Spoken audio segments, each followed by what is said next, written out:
Yes, it's working. It's working. Okay. Yeah.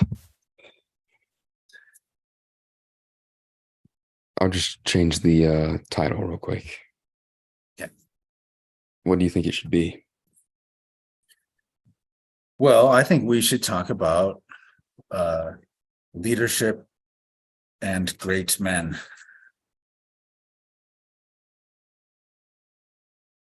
About great men alive today or in general? Just more in general. You're not asking about the title, you're asking me about the conversation. Okay, so Yes. here's what all right. Well, should we wait a minute and see if we get some more people on here? Or should we just go with it? I think we should just go with it. Okay. Yeah. All right. So the question is, you can be a leader and not be a great man, but can you be a great man and not be a leader?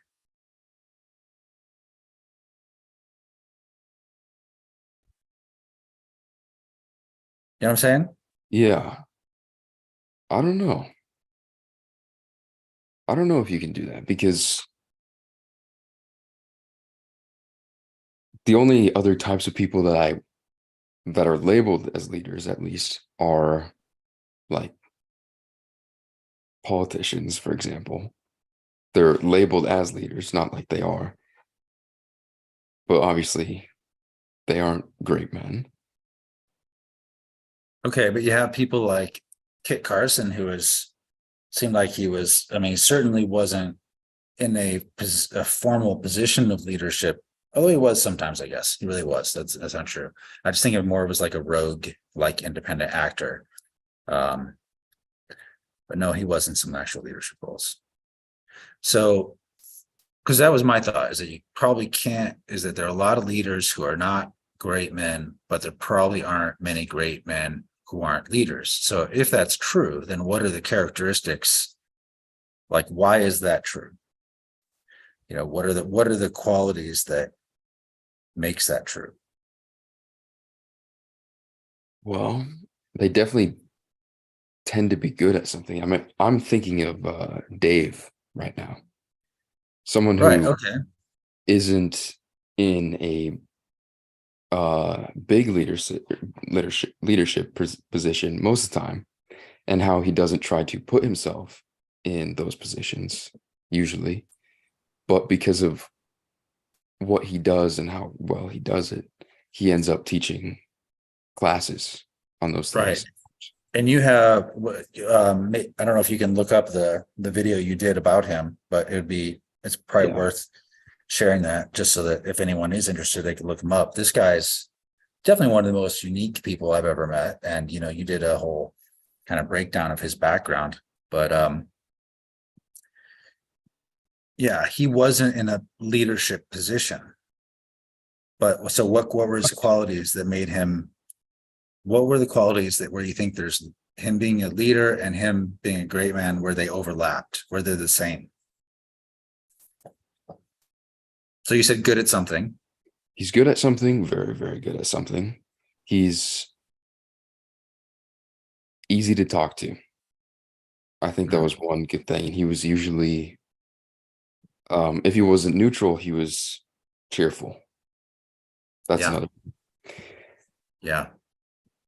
And I think being cheerful is more important than being happy, because to me, cheerful is more so about uh, other people than it is about yourself.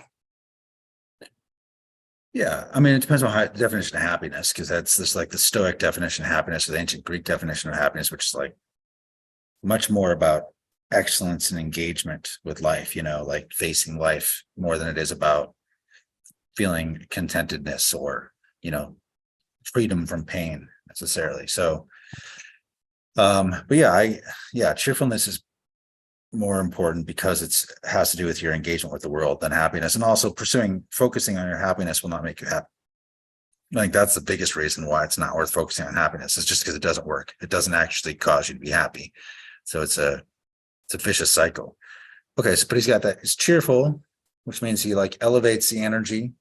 He's easy to talk to. He's highly competent, and his specific competency is basically Stone Age survival, right? Yeah. That's basically it. It's a bit, he's a Yeah. total badass. It's actually, he's very impressive. But um okay, so Well, he was also a very good teacher. He was very good at explaining how to do things too.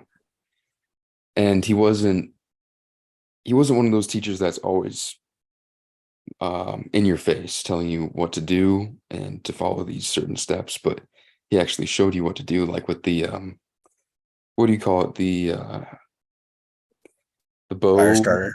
Yeah. Yeah. Like with that,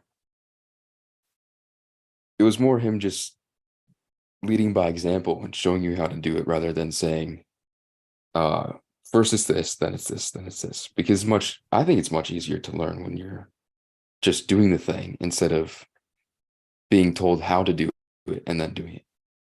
Yeah, that's a learning style preference. Some people learn better by observing and reflecting. Some people do better by doing. Some people by seeing or reading or hearing, But yeah, but let's talk about a different example, because I think that his traits aren't like universal leadership traits, though.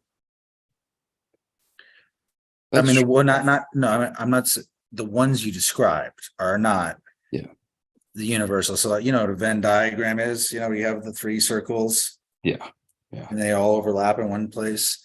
And Right. so I guess what I'm trying to identify is what is that part of overlap, at least between at least two circles between great men and leaders that are that are undifferentiatable. Hmm.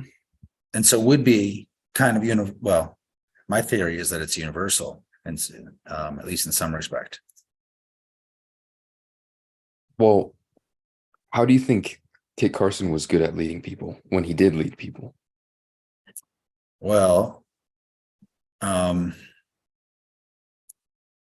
I don't want to give away the punchline of what I thought of this is yet. So I want to, because I've, so, I guess let me back up and say that the way that I would think about the leadership stuff is that there's basically two types of authority. So that's not, use that word instead of leadership. There's positional authority. Your teacher is in charge of the classroom. Your boss is in charge of your employment. Your parent is in charge of your whatever. So that's a position. And,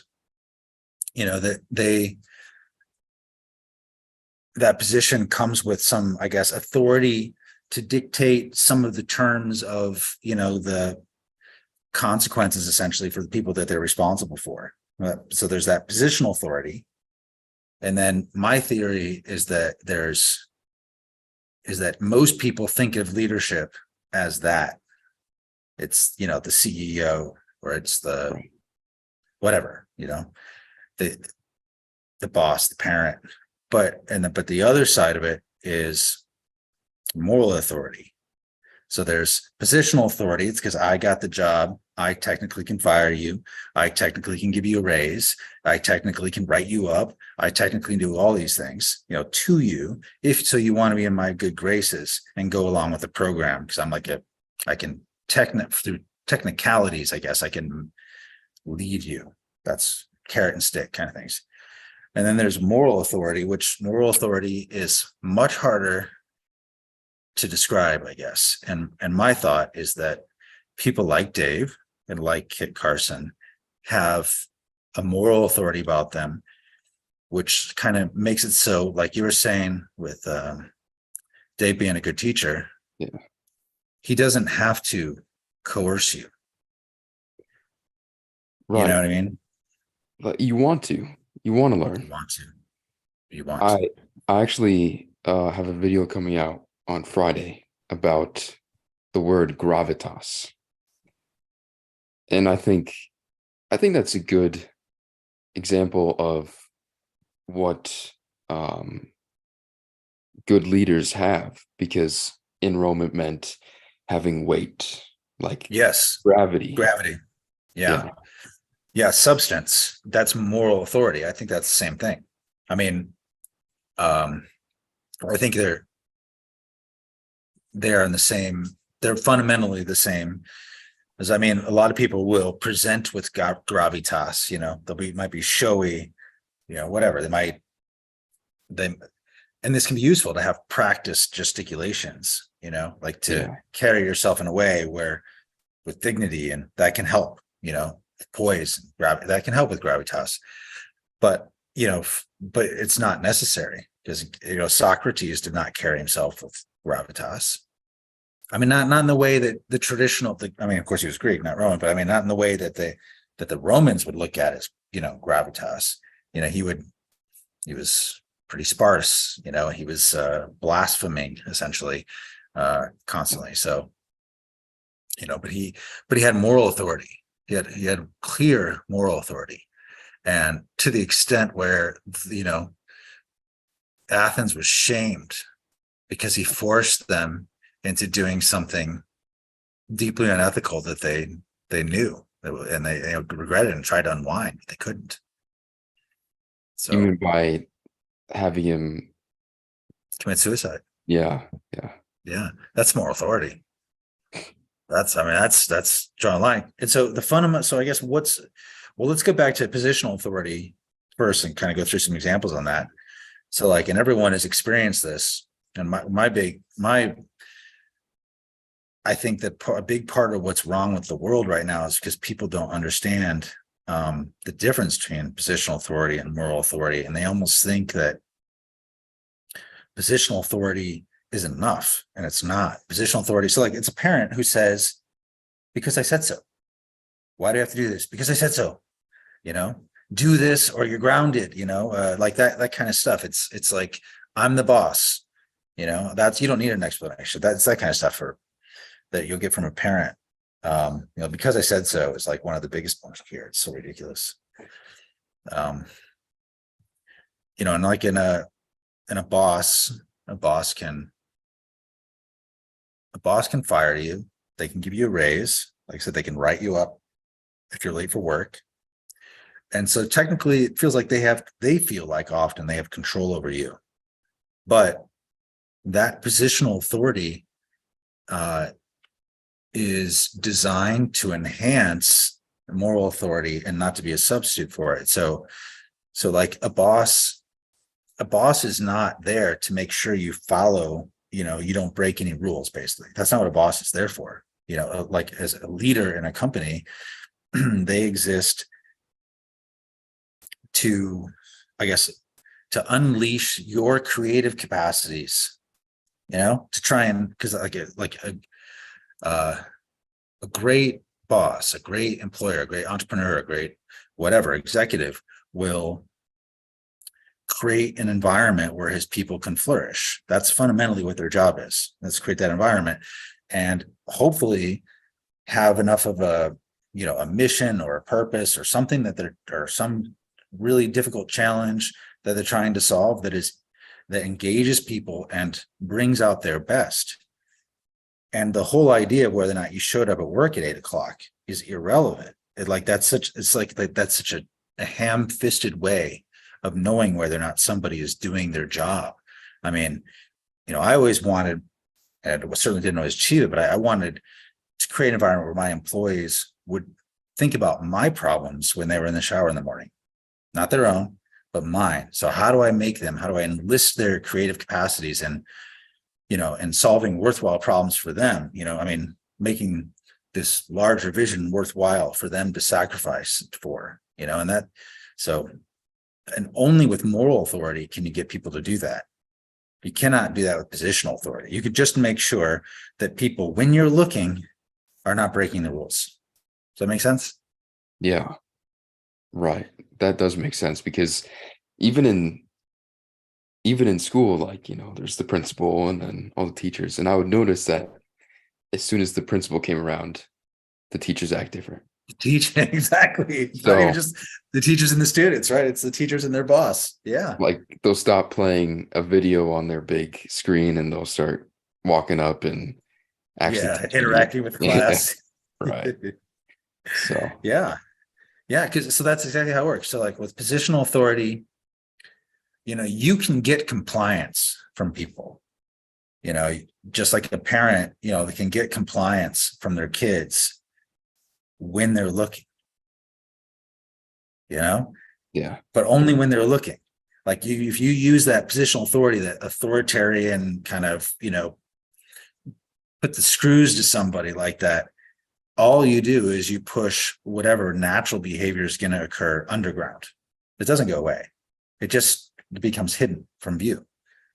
But positional authority, that's all it can do. And all it can do is like make things look a certain way, and it can kind of, but it cannot unleash creative capacities. It cannot, drive people to solve a difficult problem, to overcome adversity, to do any of that. Like you cannot do that.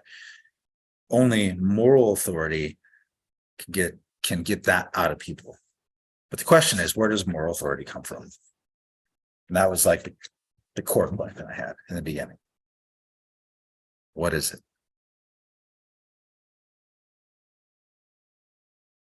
well, would it be the same thing that allows people to gain gravitas over time? Well, I what mean, would that, but maybe, what is that's a that? question. What are the things that allow people to gain gravitas over time? Well, I think clear direction of what they're actually wanting to achieve. Okay. And where does that come from?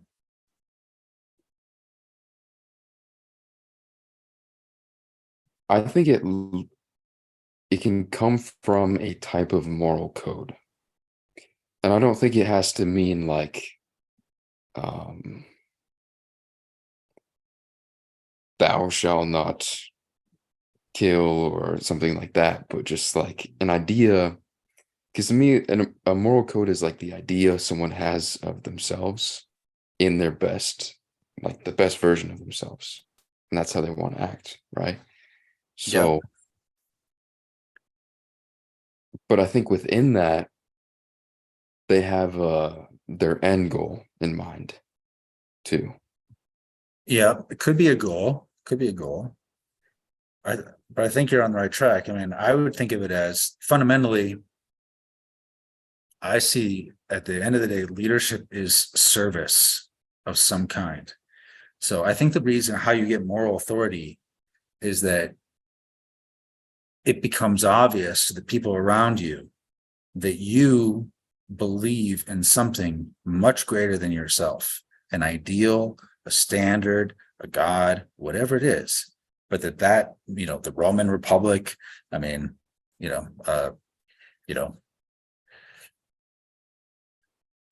George Washington, in the Revolutionary War, believing in independence. I mean, whatever it is, it's like, but some ideal that you're willing to set aside your own self-interest for that ideal, because that, and I think when people see that, it's not about self-sacrifice though. Exactly.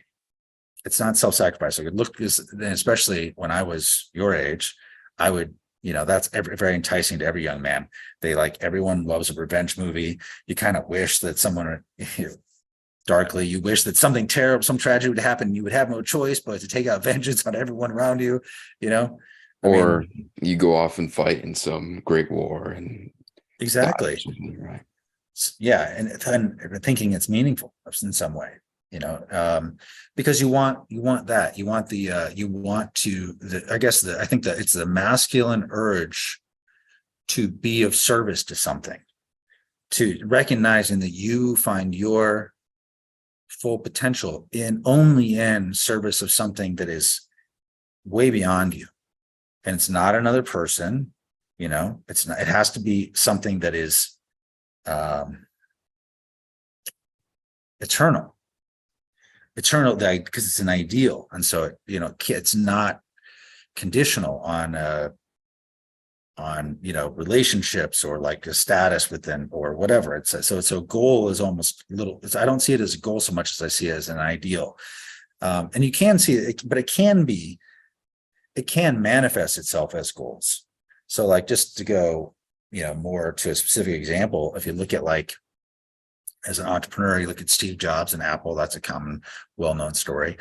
So, he gets kicked out of Apple and goes and starts Pixar. And meanwhile, Apple just starts collapsing. And, they finally beg him to come back and take over, and he was like, he was kicked out of the company he started, but they get him to come back and he turns it around in some remarkable fashion and, becomes whatever it is until Tim Cook took over and turned it into just a giant cash machine. But he had moral authority, and a lot of founders of companies do. So I almost see like the CEOs who come in, the professional managers are like the positional authorities, and some of them are good technocrats, they're good at like pulling levers, but they totally lack the moral authority. And the moral authority in a company comes from the pursuit of something well, the way I look at it, the way I actually think about it, and I may have told you about this before because Jane did a painting about this dream the way I had a dream about trying to describe this, is that I see entrepreneurs literally trying to wrestle out of the mud, like out of hell, honestly. It's a hellscape, the way I imagine it. A frame. It was like a picture frame in this dream of an idea of a business. And like nobody wants it to exist. And because an entrepreneur is like an artist in some ways, I like to think like a good one is. And that creative process is so strange, and they sacrifice themselves in that way. They don't care. They want to get that. They want to make that thing happen for totally irrational reasons. Then the people around them, start to give them the authority. You know what I mean? Because they see and I hate to use these terms, but this is the way it actually feels to people. They give them they follow them voluntarily. And in fact, they want to follow them because they see the righteousness of what they're doing. And the way that you kill that moral authority in a heartbeat is you do something that serves you and not that thing. Not these higher ideals. Like people, and we can go through lots of examples of that, but it can be lost in a heartbeat as soon as that happens, as soon as it's recognized. But so Steve Jobs could get out of people. People complained about how terrible he was to work for and all this stuff, but they didn't quit. Most of them didn't quit. They just worked their ass off, and they later look back on it and go, man, that was crazy, but holy crap, what we got done was unbelievable. And they did. They really did get unbelievable things done. And he was the only person who could have done it. No one else had the moral authority to unlock the creative genius of all of the great people he had around him, toward impossible tasks. So it was, in that case, in a business, it can seem like it's a goal, but it's actually more like it's really an artistic ideal that it might manifest as like a short-term product launch or whatever, but it is an artistic ideal, I think. That does make sense, and that definitely is a better way of explaining it as an ideal. Because when I actually think about it, it's a vision of the future instead of just like this chapter, and then I get to my big main goal. Yeah, so, and also, but it can be like Socrates, though. Like, think about where was the goal? And that I think was his goal to kill himself. I don't think that was his goal, but I think his goal was just to maintain his integrity, right? Yeah, but that's a big fucking deal, actually. You don't see people do it. So here's the whole thing. Like, your integrity, and this is everyone, every human at their base level, and every great man at their foundational level has that. They never, ever trade their integrity for something else. You know what I mean? For some gain, some comfort, instead of, having to sleep on the, on the floor or whatever, which is uncomfortable. If they just would compromise a little bit, they could, we could put them in the Four Seasons. Like these guys would not do that because they prefer the Four Seasons, but the Stoics would call it a preferred indifferent. It'd be better, but I mean, I'd prefer it, but it doesn't matter. What does matter is that I do not compromise on these things. And I think, and that gets back to that moral code that you talked about. So it does go back to that. And, and I think the integrity thing is hard for people it's hard for young people. Let's just say this. It was hard for me to get to a point where I really understood who I was enough to know that I was not compromising what mattered to me. It's not obvious, and I think the your way approach of like defining a moral code and all that is a good guide to understanding it, but there will be these little, nuances that to you'll know when it's like, no, I can't do that. I'm not gonna cross the line here. And the line is and the whole thing is like, the line is your line. It's not anyone else's line. It's totally subjective. And like what I see, one of my friend who was with a company he no longer runs, I was talking to him the other day, and he's very unhappy with some of the things that are happening there. I don't want to mention his name, you know him. And he wanted to make some changes. And the new management there thinks that it's just totally irrational, that his demands, they really are demands, are like unreasonable. And they are. And that's the magic. That's the magic. A manager, someone with positional authority, will never understand why anyone would ever do the unreasonable thing. But someone with moral authority can see it as clear as day and has the ability to communicate it to others. And so they're like, man, I get it.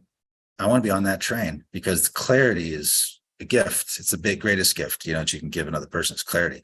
So you're giving them, if you can, through your clarity about what must be done and being able to explain why it must be done, people give you authority. And do you think also, this is a little different, but do you think that great men, it seems like a common theme that great men tend to do things that seem completely unreasonable, like you were saying about the thing about entrepreneurs pulling the frame out of the ground, and nobody believes it's going to happen or wants it to happen, but that they will do things that are so unattainable and unreasonable to everybody else. Well, I think that's what it looks like after the fact. Once they've been successful, you look at it, Steve Jobs, you go, well, it's just amazing, or you look at, Julius Caesar and his conquering of Gaul. I mean, it's just impressive, and it seems incredible but I think at the time, I think that's most people who actually honor their integrity, who actually are great men, they aren't this, scions of business, they aren't the world leaders. I think that because I like most entrepreneurs, lots of good men who do that, fail or succeed in some small way that is deeply satisfying to them. But again, it honors their integrity because they just don't care about what other people think about it. That doesn't even matter to them. They're doing their thing.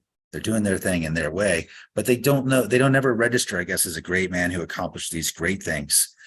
To me, I think of, like, if you think of Kit Carson and portions of his life where he was just, trapping, in the Pacific Northwest or something, and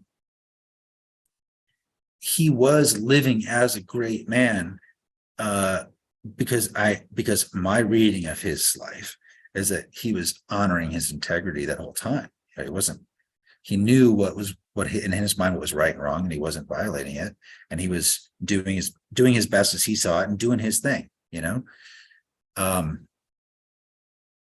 and then later historical events brought him to our awareness.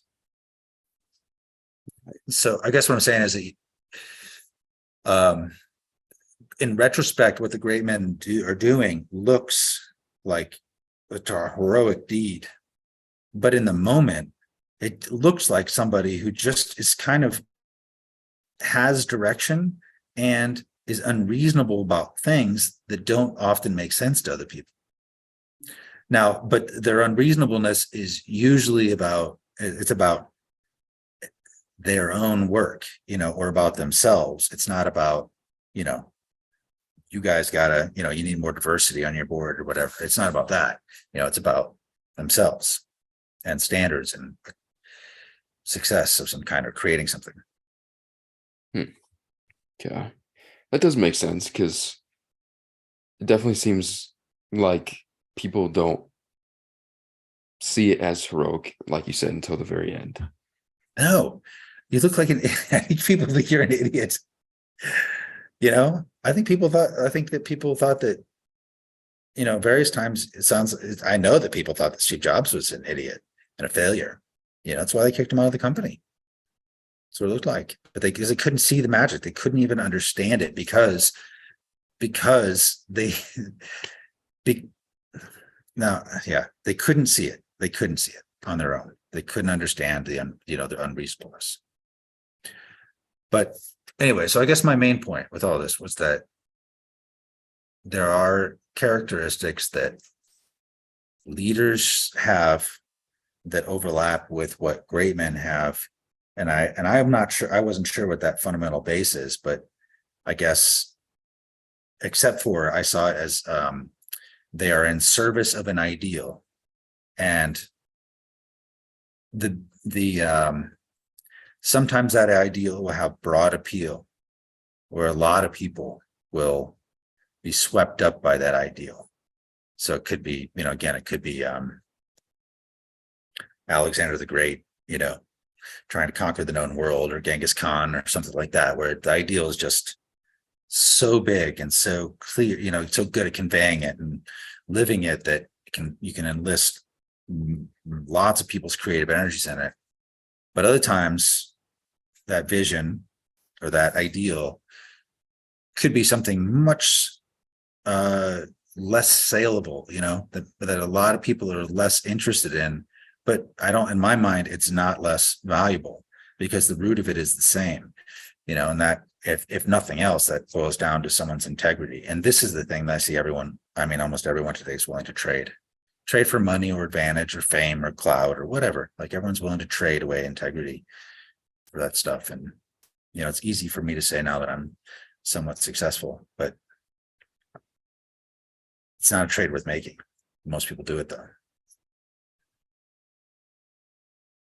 And why specifically do you think it's not a trade worth making?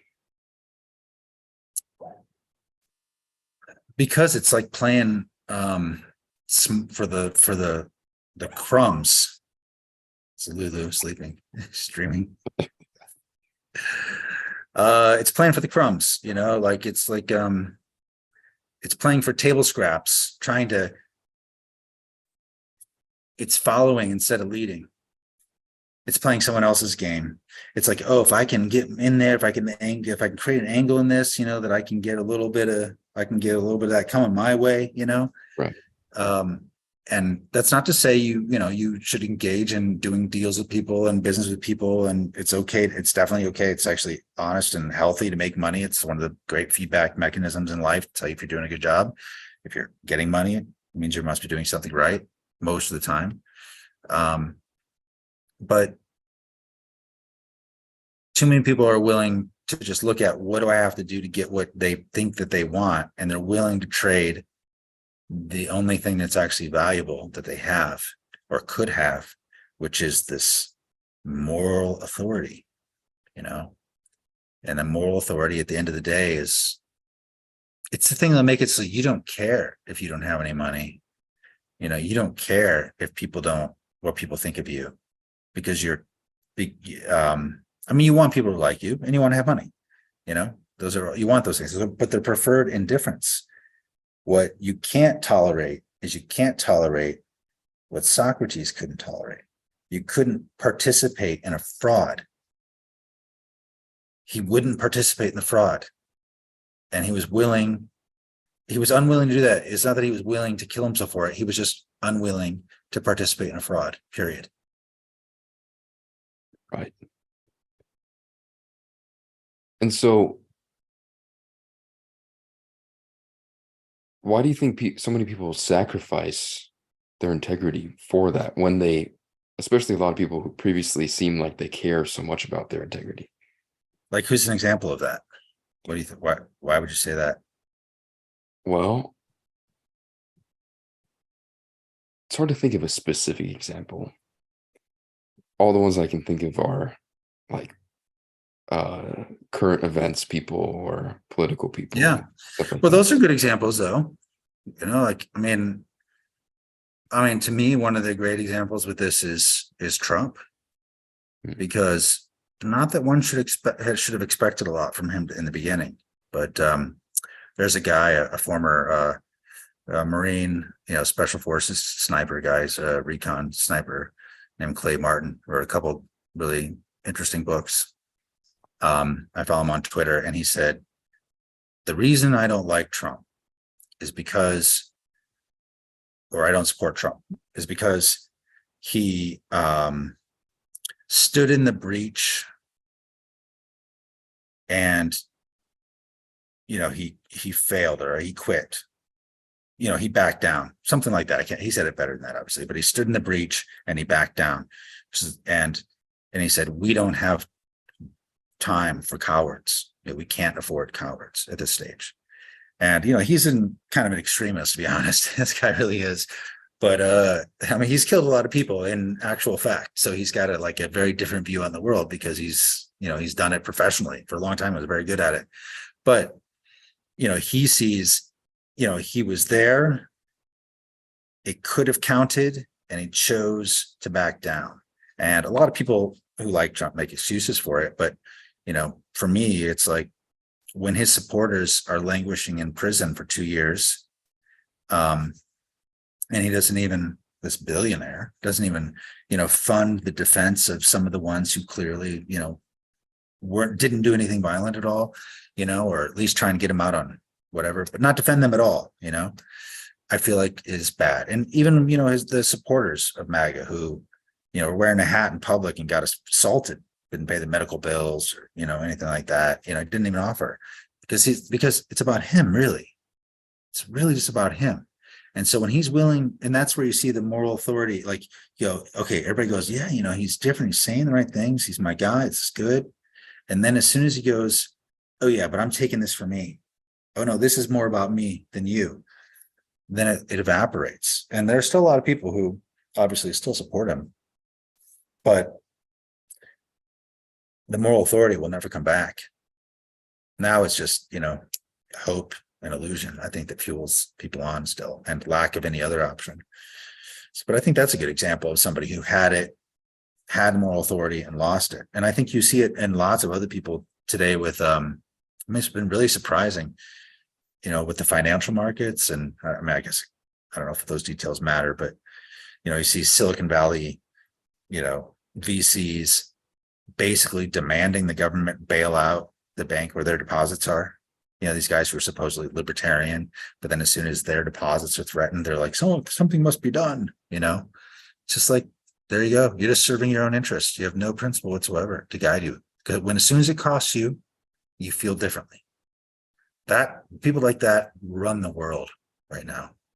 They're in almost every leadership role there is. And that positional authority, all they can do is to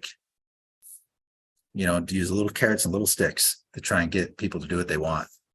And it's all going to evaporate because the moral authority is gone. That's my thought.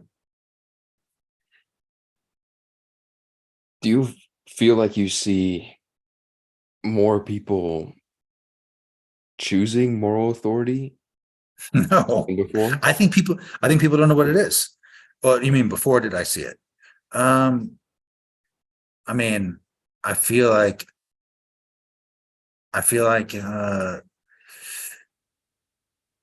it was more common before. I think that people are very utilitarian now. They look at it and go, do I gain or do I lose? Like, if I gain, I'm going to do it. If I lose, I'm not going to do it. and they're doing it in a very like material. I don't mean materialistic, but I mean in a like ignoring something greater than the thing that's obvious, you know. I definitely think that I don't even think that people recognize the difference between, and I just made up the term, this variant, positional authority versus moral authority. I've been trying to think of the opposite of moral authority, and it's positional authority. I just figured that out today, but I don't think people even understand that there's something other than that anymore. Does seem like that It does seem like it. because the people that people tend to latch on to, I mean, you could use Andrew Tate as an example. He was a sorry, it was moral authority, and then what was the other one? Positional authority. Yeah. And it's not like he had a position in a company or something, but he had this Status. Status, right, of having this lifestyle that so many men think they want, and then being, of course, the leader of this cam girl thing. Yeah. And other businesses, but yeah. Right. And so and then he brought these like little bits of moral ideas, like tiny, tiny ones, but it seemed like the same thing as within every big lie, there's a little bit of truth. Yeah. So it seems like people latched onto that, but then they mistake. And because he said those tiny truths, they go with other things and believe Yeah, and he that's told some big truths too, you know. true. Like, listen, you should work hard, you know, success is good. Like you should want to be successful. You know, you shouldn't be ashamed of it. Be successful. Like those kinds of things I think are fundamentally healthy, but I think where you run into it, the problem is that as soon as you become a media figure, you know, eventually the media, you are almost a slave to the audience, because fundamentally, you know, Andrew Tate couldn't be Andrew Tate unless he had an audience, whether that be Hustler University or whatever, you know, that like those, it's the people seeing him made him what he was. And so what he was at his root is less clear, you know what I mean? Because he is you can't differentiate between him and the you know, and his public persona. And so you get lost in that. I just don't think it works. I think so. I mean, that's people pursuing these public people. I mean, you see the same thing Jordan Peterson. Like, this is a man who lost total moral authority, in my view. Somebody who I had a lot of respect for. I mean, I was a fan of his way before his 12 Rules book came out. I mean, I was watching his old lectures on YouTube probably 3 years before that. And I thought they were great. I mean, I found it very interesting. But this is a man who went to the brink of hell and did not come back. He's back. This and the abyss stared back, basically. He didn't make it back. Right. He's not the same person as he was. Along the way, he sold his soul. He made a deal. His integrity broke, and so he's just not the same. And so, and it's you know, I'm sure he's under a lot of pressure, obviously, but he broke. And so it's really hard not to break, especially when you're, I think, that high visibility, or like where he was. But he really came from, I think, real moral authority. Andrew Tate was much more, you know, he's an internet personality. It's like PewDiePie or whoever. I don't know. It's like kind of the same sort of thing. It's PewDiePie. Is that how you say it? It's more like PewDiePie. PewDiePie. Okay. Yeah. Yeah, that's true. Do you think it would be even possible to maintain integrity if you got that big, that popular?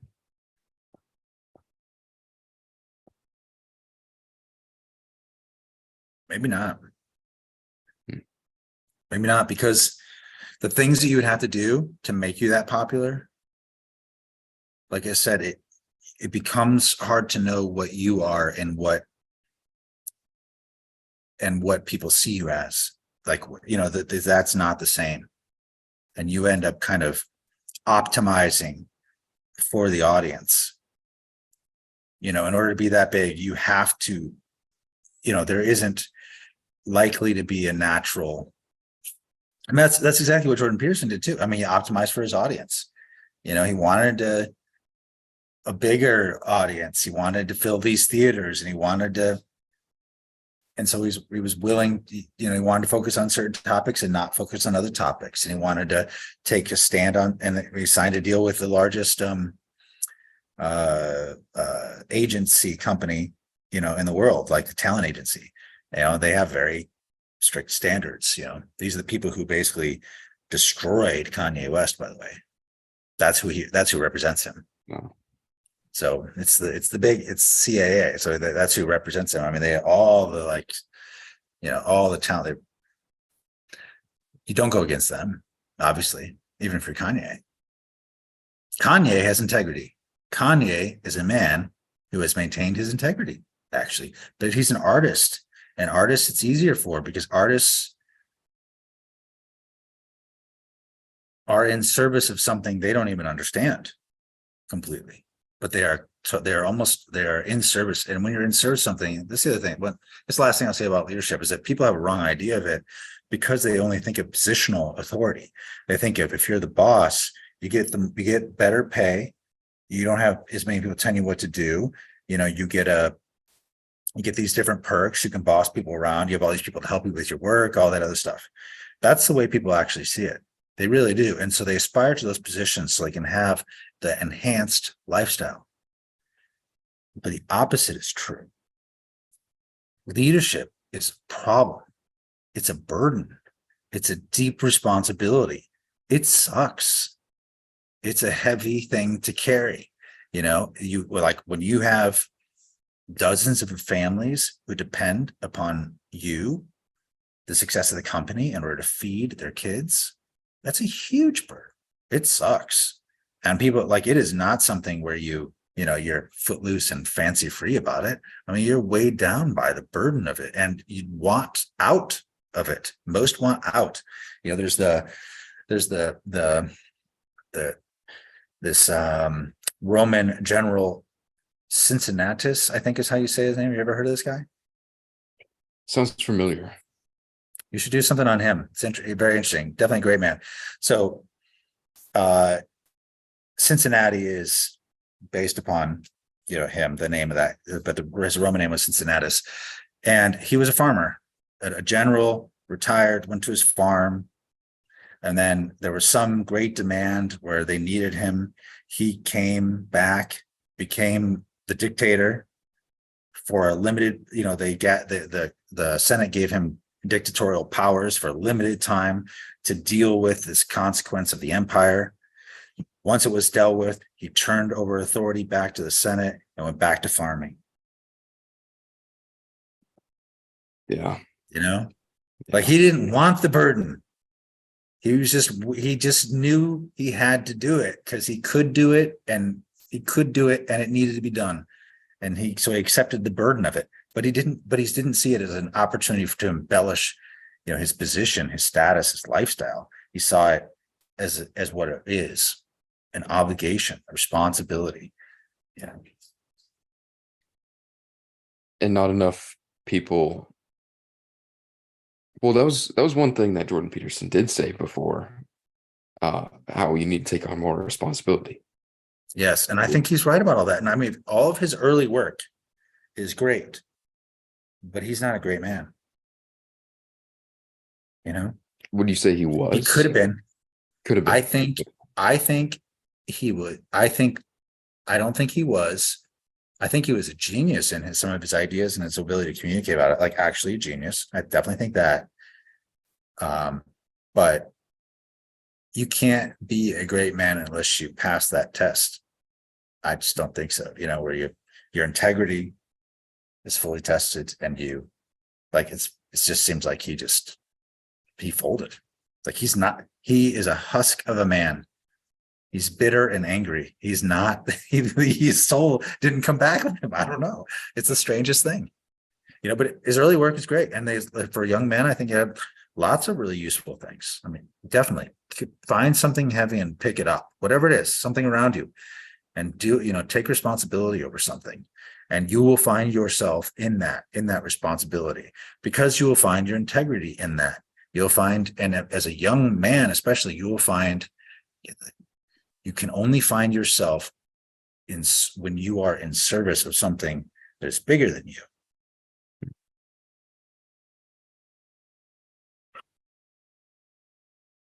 And not just as a young man, as a man in general, you mean? Yeah, I mean, this is definitely true of all, but I think that there's something with young men where they're trying, like, this is the Andrew Tate thing. It's like Hustlers University. It's like, get yours, to get your thing, and it's, he's like, I mean, he literally committed fraud against his customers of, if nothing else, the webcam business, if nothing else. So, like, it's just trying to get his, and he didn't think there was any problem with it.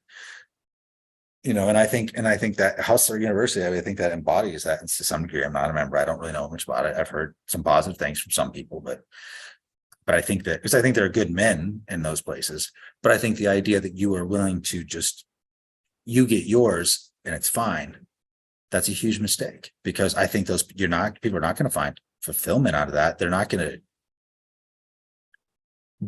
to be able to dictate the terms of their success in life if they're trading away their integrity, or if they're willing to just do what they got to do to get some money from people. I mean, these things are borderline, if not crossing the line, criminal acts. If you're defrauding people of anything, it's actually a crime, and I think that a lot of people just don't think about it. They feel like, yeah, I get mine, it's fine. It's okay. It's just a business deal that went bad for you. Too bad. Yeah. So then it's like they become, because they sacrifice their integrity, they become, and they continue to do that, they become a slave to, maybe it's other people, or I think anything that would be better than their integrity, if they think it's better. Yeah. I mean, I think the biggest advantage, the reason that people want money and some success is because it's because they want to be free, as subjectively as their mind, sees themselves being free. Now, sometimes it can be free to not have to work, or be free to fly on a private jet, whatever. I mean, but it's freedom based. But there is no freedom in that, actually, in the pursuit of those things. The only freedom you find is when you can say no to something. That's where all masculine power is contained, in saying, no, I'm not going to do this. You can do what you want, but I don't do this. I'm not crossing the line. This is important to me. That's not like that. All masculine energy, all the masculine root, the gravitas is in no. Actually, I think that's where it's rooted. And so, but when people are willing to say, compromise that, I think that they get in trouble. But I will say, when you're young and you're trying to figure it out, you're going to cross the line and not know it until after you do it. You're going to. And so you got to be, if you're trying to figure out how you can successfully interact with the world, you're going to be testing those boundaries, but you just got to be aware of it, and you got to not fall into the trap, I guess, of just, we're becoming utilitarian. Does that make sense? Yeah, it does. Okay. Gone for 55 minutes. 55. That's pretty long. Yeah. That is pretty long. Yeah. Okay. All right. Well, if you have any other last comments, otherwise, it's past my bedtime. I'm going to go to bed. I do not have any more comments, but that was good. Good. I appreciate it. It was good for me because I figured out positional authority, that concept. I was calling it like fake, but it's not quite right, because it actually is technically correct. They have authority, but it's fleeting. It's frail. It's brittle. Right. Yeah. Yeah. Well, I think that's the proper word for it, for sure. Yeah. So that Let's helps. describe it. Okay.